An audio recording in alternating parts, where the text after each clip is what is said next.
ಕಾಂಗ್ರೆಸ್ನಲ್ಲಿ ಕಿಚ್ಚು ಹಚ್ಚಿದಂತಹ ಡಿಕೆ ನಮಸ್ತೆ ಸದಾ ವತ್ಸಲೆ. ಡಿಕೆ ವಿರುದ್ಧ ಮುಗಿಬಿದ್ದಂತಹ ಸಿಎಂ ಸಿದ್ದು ಆಪ್ತ ಬಿಕೆ ಹರಿಪ್ರಸಾದ್.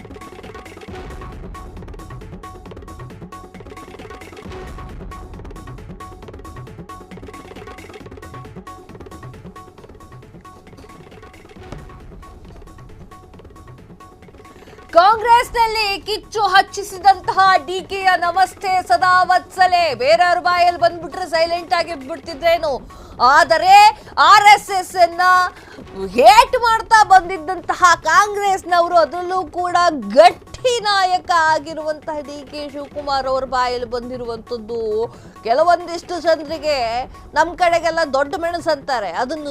ಅದನ್ನ ಕಟ್ ಮಾಡಿದಾಗ ಅದನ್ನ ಕೈಯಲ್ಲಿ ಹಿಡ್ಕೊಂಡು ಬಾಯಲ್ಲಿ ಹಾಕೊಂಡಾಗ ಹೆಂಗೆ ಗಮಿಯುತ್ತೋ ಹಂಗಾಗಿದೆ. ಆ ಒಂದು ನಿಟ್ಟಿನಲ್ಲಿ DK ವಿರುದ್ಧ ಮುಗಿಬಿದ್ದಿರುವಂತಹ ಸಿದ್ದು ಆಪ್ತ BK ಹರಿಪ್ರಸಾದ್. DK ಶಿವಕುಮಾರ್ ಕ್ಷಮೆಯನ್ನ ಕೇಳಬೇಕು, BK ಹರಿಪ್ರಸಾದ್ ಆಗ್ರಹ.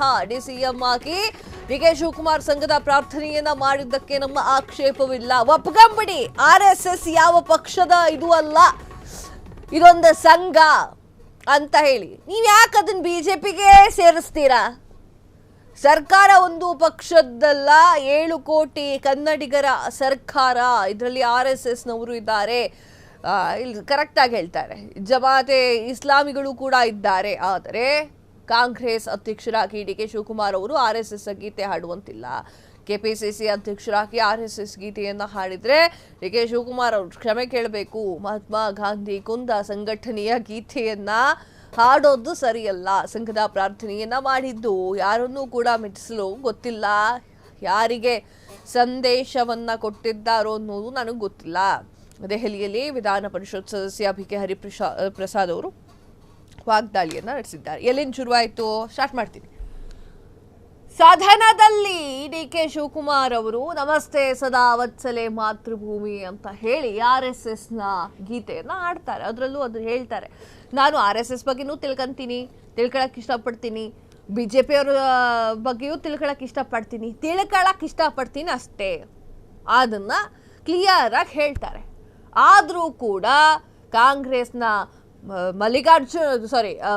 ಪ್ರಿಯಾಂಕ್ ಖರ್ಗೆ ಹಾಗೆ KN ರಾಜಣ್ಣ, ಈಗ BK ಹರಿಪ್ರಸಾದ್, 3 ಜನರು ಕೂಡ ಅದಕ್ಕೆ ವಿರೋಧವನ್ನು ವ್ಯಕ್ತಪಡಿಸ್ತಾ ಬಂದು ಒಂದಿಷ್ಟು ಹೇಳಿಕೆಯನ್ನ ಕೊಟ್ಟಿದ್ದಾರೆ. ಅದರಲ್ಲಿ ಈಗ BK ಹರಿಪ್ರಸಾದ್ ಅವರು ಬೈಟ್ ಕೊಟ್ಟಿದ್ದಾರೆ, ನೋಡ್ಕೊಂಬನ್ನಿ. DK ಶಿವಕುಮಾರ್ ಅವರು ಡೆಪ್ಟಿ ಮುಖ್ಯಮಂತ್ರಿಗಳಾಗಿ ಸಂಘ ಪ್ರಾರ್ಥನೆ ಮಾಡೋದ್ರಲ್ಲಿ ನಮ್ದೇನು ಅಭ್ಯಂತರ ಇಲ್ಲ. ಯಾಕಂದ್ರೆ ಸರ್ಕಾರ ಅಂತಕ್ಕಂಥದ್ದು ಅದು ಒಂದು ಪಕ್ಷದ ಸರ್ಕಾರ ಅಲ್ಲ, ಇಡೀ 7 ಕೋಟಿ ಕರ್ನಾಟಕ ಜನತೆಯ ಸರ್ಕಾರ. ಅದರಲ್ಲಿ ಎಲ್ಲ RSS ಅವರು ಇದ್ದಾರೆ, ಜಮಾತೆ ಇಸ್ಲಾಮಿ ಅವರು ಇದ್ದಾರೆ, ಎಲ್ಲರೂ ಇದ್ದಾರೆ, ಅಲೆಮಾನೆಗಳು ಇದ್ದಾರೆ. ಆದರೆ ಕಾಂಗ್ರೆಸ್ ಅಧ್ಯಕ್ಷರಾಗಿ ಅವರು ಆ ರೀತಿ ಹೇಳೋಂಗಿಲ್ಲ. ಅವ್ರು ಕಾಂಗ್ರೆಸ್ ಅಧ್ಯಕ್ಷರಾಗಿ ಹೇಳಿದ್ರೆ ಅವರು ಕ್ಷಮೆ ಕೇಳಬೇಕಾಗುತ್ತೆ.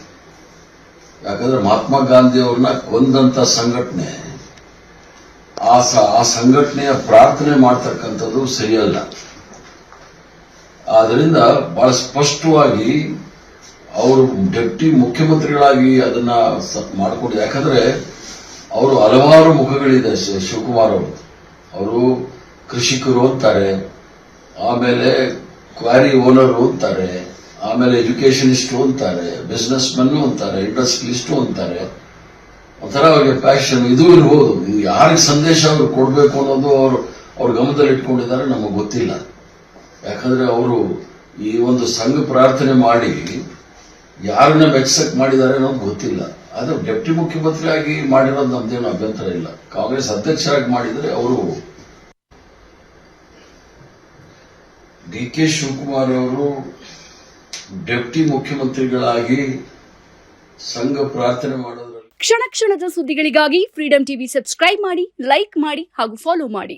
ಹೊಸ ಸುದ್ದಿಗಳ ನೋಟಿಫಿಕೇಶನ್ಗಾಗಿ ಬೆಲ್ ಐಕಾನ್ ಮೇಲೆ ಕ್ಲಿಕ್ ಮಾಡಿ.